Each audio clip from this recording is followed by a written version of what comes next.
hayati dan ekosistemnya.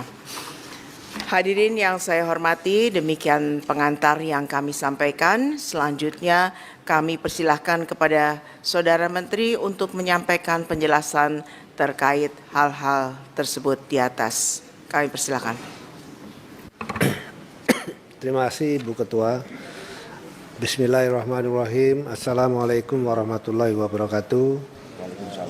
Selamat pagi dan salam sejahtera bagi kita semua. Om Swastiastu, Namo Buddhaya, salam kebajikan.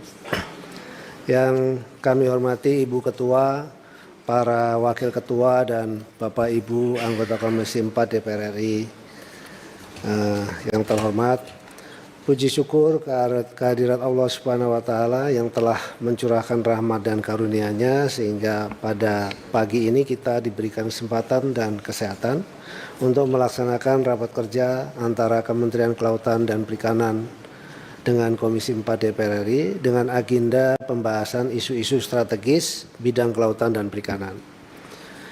Ibu Ketua dan para Wakil Ketua serta para anggota Komisi 4 DPR RI yang kami hormati, menindaklanjuti kesimpulan hasil rapat kerja tanggal 23 Januari 2025 mengenai tindak lanjut penanganan pagar laut di Tangerang dan Bekasi, maka dapat kami laporkan tindak lanjut yang telah dilakukan sesuai kewenangan berdasarkan Permen KP nomor 30 tahun 2021 tentang pengawasan ruang laut dan Permen KP nomor 31 tahun 2021 tentang pengenaan sanksi administratif di bidang kelautan dan perikanan yang dimiliki oleh KKP sebagai berikut. KKP telah menindaklanjuti pelanggaran pagar laut di Tangerang dengan melakukan penghentian kegiatan penyegelan dan melakukan pemanggilan saksi-saksi untuk diminta keterangan dan klarifikasi. Berdasarkan hasil pemeriksaan dan bukti-bukti yang ada, maka telah ditetapkan 2 orang sebagai penanggung jawab pembangunan pagar laut, yaitu Saudara A selaku Kepala Desa dan Saudara T selaku perangkat desa. Pelaku telah mengakui dan bertanggung jawab terhadap pemasangan pagar laut serta bersedia membayar denda administratif sesuai peraturan yang berlaku. Yang kedua, berkaitan dengan penyelesaian penanganan pagar laut di Bekasi, juga telah dilakukan penghentian kegiatan dan pemeriksaan kepada PT TRPN selaku pemilik pagar dan reklamasi. Selanjutnya, PT TRPN telah melakukan pembongkaran mandiri pagar laut dan menyatakan bertanggung jawab dan bersedia membayar denda administratif sesuai peraturan yang berlaku. Ibu Ketua, para Wakil Ketua dan seluruh anggota, khusus untuk pagar laut di Tangerang, kami sekali lagi menyampaikan bahwa sudah ditetapkannya 2 pelaku setelah melalui sebuah proses yang begitu panjang. Jadi tidak sama dengan yang terjadi di Bekasi. Kalau di Bekasi ada penanggung jawabnya sebuah PT, jadi lebih jelas dan lebih cepat. Sementara kalau yang di Tangerang memang tidak diketahui siapa. Pada akhirnya melalui kegiatan penyelidikan yang dilakukan oleh Kementerian Kelautan Perikanan, dalam hal ini adalah Direktur Jenderal PSDKP, maka ditemukanlah 2 pelaku yang jelas dan telah terbukti secara nyata melakukan pemagaran, dan yang bersangkutan telah dilakukan juga penetapan sanksi administratif. Selebihnya di dalam proses penyidikan tersebut dan pemeriksaan, kami juga bekerja sama dengan Bareskrim Polri, dan anggota dari Bareskrim Polri juga ikut terlibat di dalam proses pemeriksaan tersebut. Lalu dari sisi Bareskrim adalah menyidik juga hal yang berkaitan dengan tindak pidananya, dan sementara dari sisi KKP adalah dari sisi sesuai dengan kewenangan KKP, yaitu pengenaan denda administratif. Itu yang dapat kami sampaikan, dan saat ini sudah dikenakan denda sebesar 48 miliar sesuai dengan luasan dan ukuran.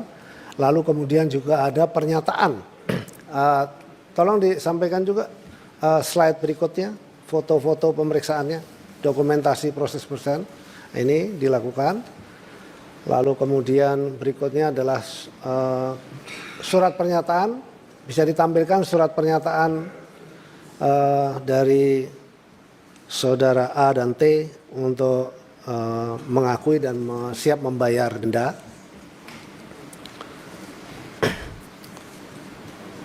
Kalau yang di Bekasi sudah lebih mudah karena memang dilakukan ada atas nama perusahaannya.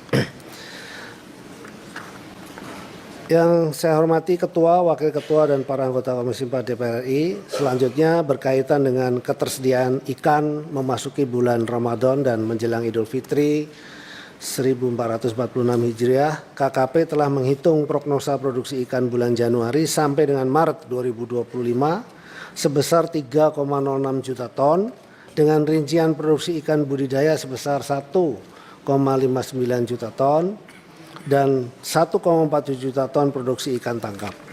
Selain itu, KKP telah mengidentifikasi lokasi-lokasi yang rawan terhadap kekurangan ketersediaan ikan dan preferensi konsumsi jenis ikan di masing-masing lokasi, meliputi Kota Jakarta, Surabaya, Medan, Palembang, Bandar Lampung, Makassar, Ambon, dan Banjarmasin.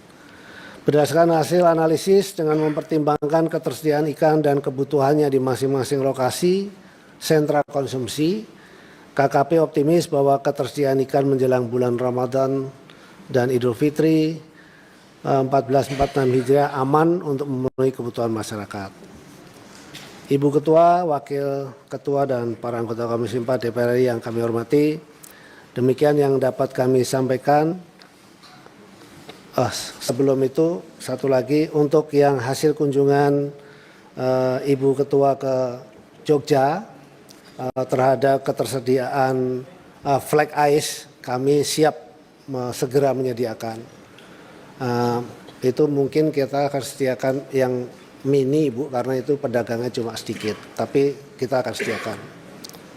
Selanjutnya untuk yang di Malang terhadap kenaikan harga karena cuaca, kami bisa memastikan untuk menyediakan stok dalam rangka kebutuhan di bulan Ramadan dan Lebaran.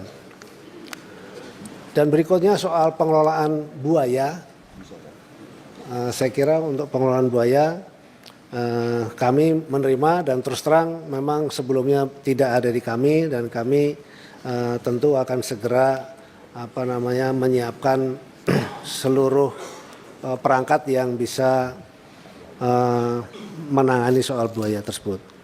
Demikian yang dapat kami sampaikan kepada rapat kerja kali ini. Selanjutnya kami mohon saran, masukan, dan dukungan dari Komisi 4 DPR RI untuk upaya perbaikan pelaksanaan program dan kegiatan pembangunan kelautan dan perikanan.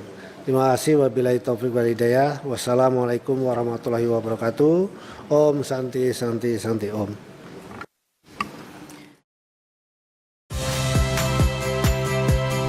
Saya Rahmat Ibrahim. Saksikan program-program Kompas TV melalui siaran digital, pay TV, dan media streaming lainnya. Kompas TV, independen, terpercaya.